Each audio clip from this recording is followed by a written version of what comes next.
We do expect that President Xi's visit to UN will be a major event for the international community and for the United Nations.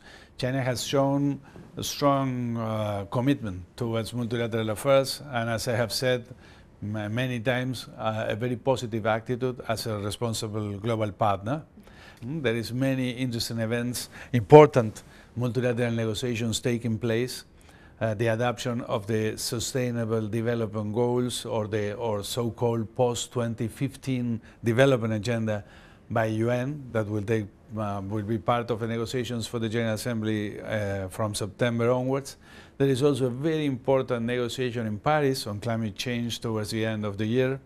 And there is ongoing negotiations on the different regional trade agreements, including the Trans-Pacific Partnership Agreement and other similar initiatives mobilized by different countries.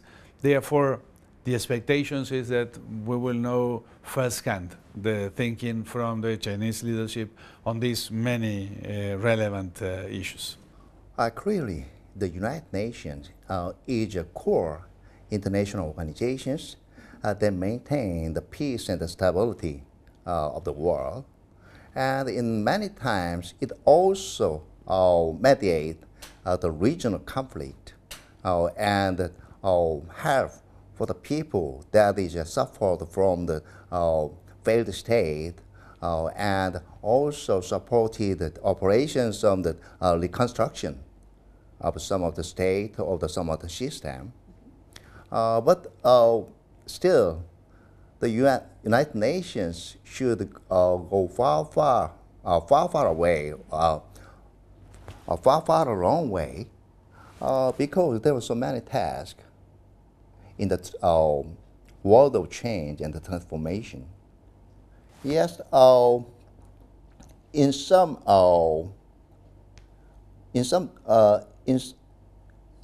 that concern, the Chinese policy is one route, one belt, one route, is very fit with the new concept for the global networking.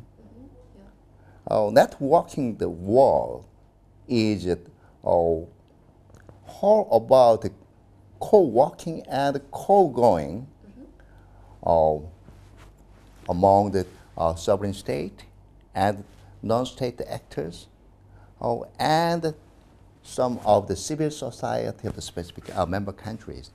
I think Chinese show in the international affairs has been that of a responsible global citizen, the responsible global neighbor.